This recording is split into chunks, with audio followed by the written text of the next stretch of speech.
चीन अभी तक अपने मंसूबों में कामयाब रहा है और उसके मंसूबों की लगाम पकड़ने में अभी तक महाशक्तियां नाकाम रही हैं। बहुत बड़ा खुलासा है और यह खुलासा और इसके बाद के रेमिफिकेशन ये जरा समझने के लिए एजेबी जैनी साहब के पास जाऊं उससे पहले आपको दिखाता हूं विश्व युद्ध का माहौल कैसे बनता जा रहा है, कैसे तनाव हर गुजरते दिन के बजाय बढ़ता जा रहा है। तनाव के वो एपिक सेंटर कहां कहां दिखाई दे रहे हैं और क्या आने वाले दिनों में वहीं से पूरी दुनिया में युद्ध का जलजला आएगा। विश्व युद्ध का माहौल कैसे बन रहा है, कैसे विश्व युद्ध का माहौल कैसे बना है ये काल, आइए मैं आपको दिखाता हूं। आपने अजरबैजान और आर्मेनिया के संदर्भ में चीजें समझी। अब यहां दिखे, यहां पर आपको उधर जो चेहरा दिखाई दे रहा है ये हैं कासिम सुलेमानी, जिनको इसी साल जनवरी में मारा गया अमेरिका की तरफ से।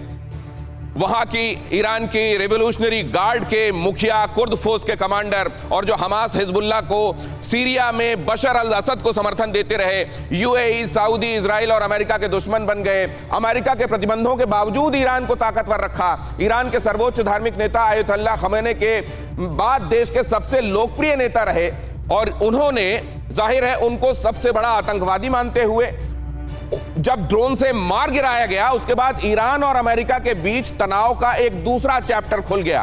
अब ईरान यह कह रहा है कि हमारे कमांडर की मौत का बदला लिया जाएगा और उसके लिए उसने न सिर्फ आप जानते हैं इराक में जहां पर भी कोएलिशन कैंप्स थे या वहां पर जो अमेरिकी एम्बेसी उस पर सब पर हमला बोला गया और यह स्थापित करने की कोशिश की गई कि हम शांत नहीं बैठेंगे।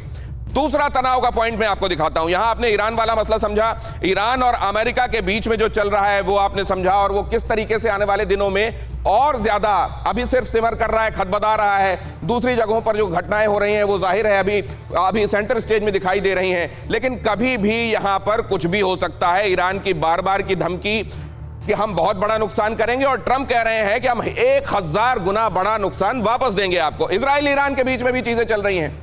इजराइल और ईरान भी आमने सामने हैं। ईरान और इजराइल के बीच कट्टर दुश्मनी है, ये आप जानते हैं। और ईरान के इस्लामी गणतंत्र पर प्रतिबंध की मांग करता रहा है इजराइल। और इजराइल की ये चिंता इसलिए है क्योंकि उसको ये लगता है कि मिलिशिया संगठनों को लगातार ईरान की तरफ से सपोर्ट किया जाता रहा है, हमास हिजबुल्लाह को सपोर्ट किया जाता रहा है और इसलिए इजराइल और ईरान के बीच में हमेशा तनातनी रही है। लिहाजा ये एक फ्लैश पॉइंट बना हुआ है। दो बड़ी ताकतें जिनके साथ दूसरी ताकतें भी इन्वॉल्व हैं। आप जानते हैं कि इजराइल, अमेरिका, उधर ये जो तिकड़ी बनी हुई है यूएई, ये एक तरफ खड़े हुए हैं और ईरान इधर खड़ा हुआ है। उसके साथ सपोर्ट में आप जानते हैं चाइना टेसिटली खड़ा हुआ है। ये एक युद्ध, ये एक अलग फ्रंट बना हुआ है। इधर आप देख रहे हैं अमेरिका और तुर्की यहां अजरबैजान और आर्मेनिया वाले मामले में भी जाहिर है एक विपरीत ध्रुवों पर खड़े हुए हैं। और यही हुआ था जब सीरिया के मामले में भी बशर अल असद को बचाया जाए या बशर अल असद को हटाया जाए वहां से, इस मामले में भी दोनों अलग अलग विचारों के थे। लिहाजा ये दोनों आमने सामने रहे और ये आज तक अदावत जारी है। ये अदावत और कितना आगे बढ़ेगी। अमेरिका की हथियार लॉबी प्रशासन पर भारी। अमेरिका ने तुर्की पर तमाम प्रतिबंध लगाए, ये अभी भी कायम है। तुर्की की अर्थव्यवस्था को बर्बाद कर देने पर आमादा है अमेरिका, ऐसा तुर्की का कहना है। और तानाशाह उधर आप देखिए अमेरिका और उत्तर कोरिया के बीच में क्या चल रहा है। किम जोंग अपने आप में एक बहुत बड़ा न्यूसेंस। अमेरिका और उत्तर कोरिया के बीच में, जिसको उत्तर कोरिया को एक्सिस ऑफ इविल कहता रहा है अमेरिका, वहां किम जोंग के आने के बाद एक और नई तरह का इसमें ऑगमेंटेशन देखा गया।